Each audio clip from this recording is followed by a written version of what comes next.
Hi, I'm Andrew Wasson. Thanks for joining me for my weekly guitar blog. It's June 22nd, 2014, and this week we're going to do a lesson on unison licks and riffs. Now, this week's question was sent in from Joshua. He's out in Mission Viejo, California. He wrote in saying, "Can you explain how I can get into using unison notes in a solo or in a riff? I understand it's the same note, like the 5th fret of 2nd string is a unison to the 1st string open, and there's lots of lessons on unison bends. But how in the world do I actually use this idea for riffs? It's almost like unison riffs and licks are some kind of a secret or something. Could you explain unison licks and riffs?" From Joshua in Mission Viejo, California, USA.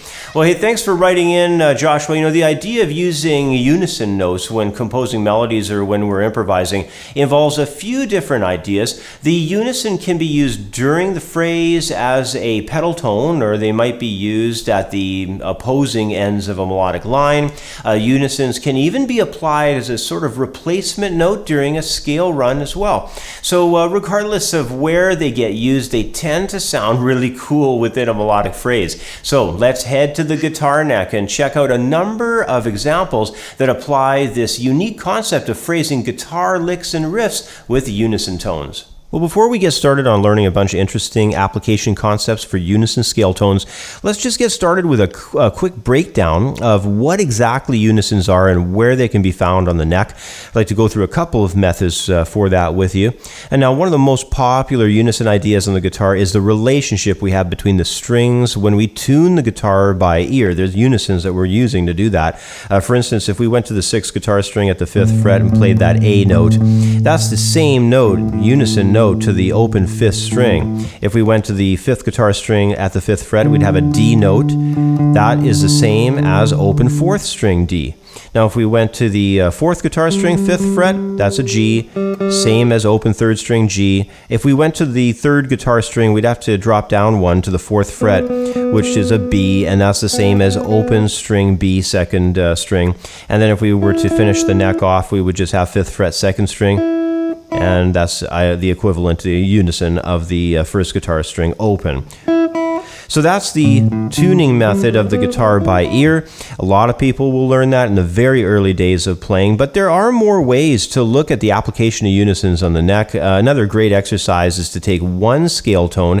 We're going to do that with F. We're going to start on the 1st string at the 1st fret. But anyway, you take one scale tone and you move along the fretboard with it, finding all of the unisons as we go across the entire guitar fingerboard. We can do that with F going all the way to the 4th guitar string, 15th fret if we wanted to. What we would have is the first one found on the 1st fret of 1st string, and then we would move to the F on the 2nd string at the 6th fret. Then we would move to the 3rd guitar string at the 10th fret, and then we would move to the 4th guitar string at the 15th fret. And that would give us every note of F. Those are all identical notes of F. They would look identical on a music staff, and they sound pretty much the same. The only thing that we're having as a little bit difference in color is the fact that the string diameter is changing and the length of the guitar string is changing. So when the string is thin and we have lots of guitar string, it's really thin, twangy. As we move away from that, and especially as we get to a short string span and a very thick diameter, you know, the fact that the 4th string is a wound string on top of everything else, you can really hear that color difference, you know, as we move along the neck with those unisons. So anyway, that's your crash course of unisons along the guitar fingerboard. And the first unison idea, though, that I want to show you is going to be an example where the unison concept will occur from off of a B tone. And we're going to use the B at the 9th fret of the 4th string. And we're going to compare that into, for our guitar lick as it's going by, we're going to compare that into getting an open B, because that's the same note. And then we're going to wrap up this phrase on another identical unison B, but this time we'll be on the 3rd guitar string at the 4th fret. Now, guitar licks like this are really cool. They take on an interesting color as you play across, especially when you can get some open strings in there. Now, I'm just going to play through this guitar lick slowly so you get a little bit of an idea of how this thing's supposed to sound.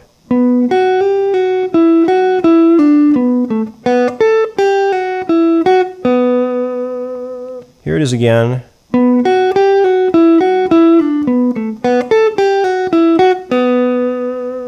Here it is again. can hear it takes on a very interesting color as we go through, running into all these different locations of that B note is recurring through the phrase. So that's the first idea I wanted to share with you. It's kind of an interesting concept. Really adds to the sound of a guitar lick when you do that kind of stuff. In the second example, though, I'm going to run through a two-part melodic phrase that will apply a much more subtle use of the unison concept. Here, I really like the sound of this type of approach because it's going to sound like the unisons are actually two different notes.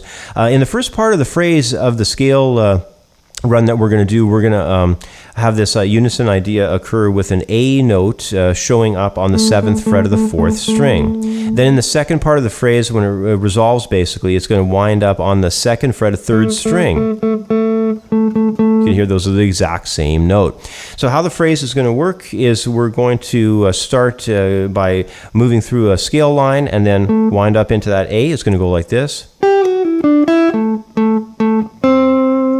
And then we're going to head over to another location on the neck for the second measure and go. And by the time we get to the other A note, it really sounds like a completely different tone altogether. So here it is. I'm going to go more in time with that so you get a better idea how this thing's supposed to sound. Here we go.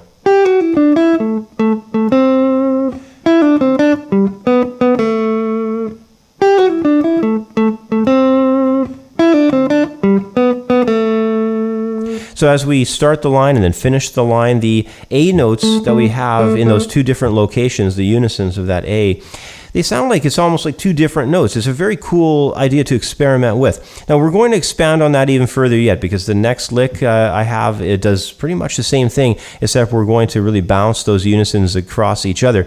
Now this next idea, I think I'd have to say is probably one of my favorite unison concepts and one that you'll often hear played by Jimi Hendrix.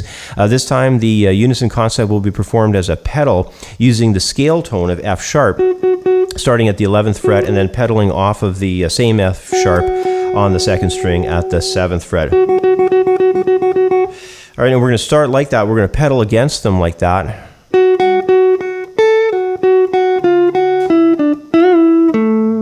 And that's how we're resolving over finally into an A note there. So here it is again.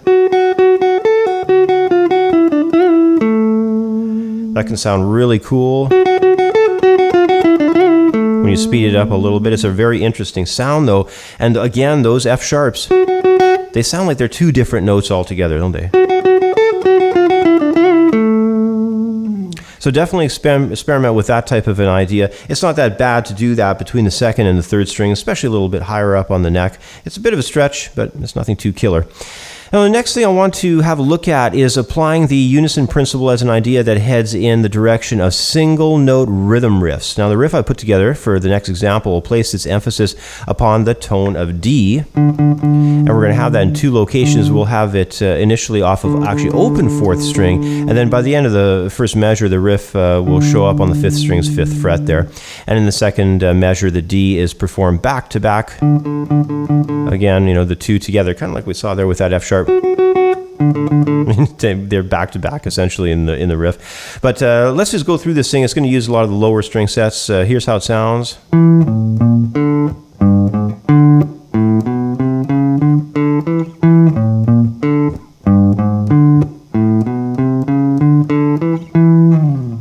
So it's kind of an interesting idea, the way, if you loop it and you get it up a little bit faster, it sounds really interesting the way those two D notes will pedal off of one another.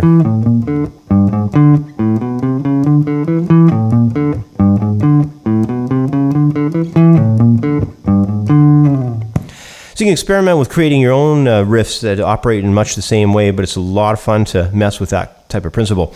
Now, my final example isn't exactly a full-blown unison concept like we've been doing so far, but it's more of a unison replacement scenario, I guess you could call it. Now, what I mean by this is that the way I'll use the notes for this following scale run will be through replacing the common location of a scale tone that's fretted with its unison played from off of an open string. It's a very unique sound, and it's one that's often heard in a lot of country and western music.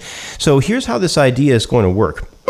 We're going to run down a G major scale, basically, but where we would expect to get the next note in the phrase, in this case, we're coming from the high C there on 1st string, going B, A, and then into the second string playing G, F sharp, and then instead of playing what we would expect next, the E, there on the 5th fret of the 2nd string, we're going to instead replace it with an open first guitar string, and we're going to bleed over a little bit with that previous note, so we get this F sharp ringing a little bit in the bass from it. Pretty cool sound.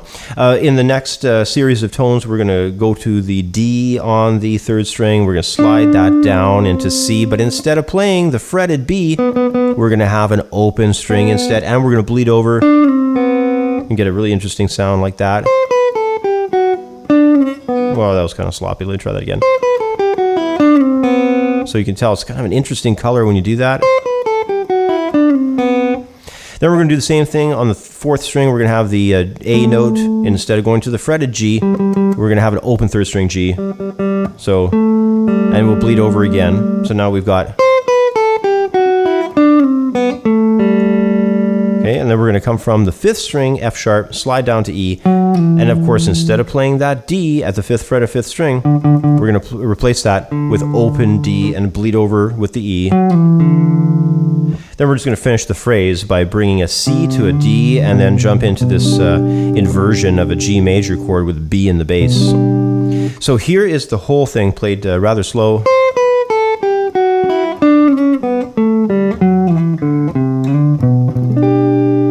Here it is again.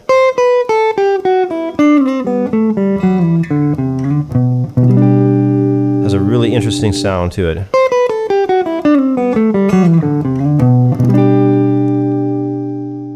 Well, you know, when it comes to the application of unisons into guitar solos, licks, scale runs, or just about any type of melodic line, through using them, we can achieve a very cool sound that's pretty well exclusive to the guitar due to the simple fact that we have the ability to perform them and almost every other instrument doesn't. So, you know, the horn players, piano players, all them out there, they don't have unisons available to them on their instruments. So we, as guitar players, have a lot of extra flexibility when it comes to messing around with this particular style of sound on the guitar. And it's one that has a fairly wide range of uses as well. So experiment with unisons and practice coming up with all kinds of different unison riffs and licks. They're a lot of fun and they have a very cool effect. Anyway, that's about all the time I have for now. As always, thanks for watching. Have yourself a great week and we'll catch up with you next time. Bye for now.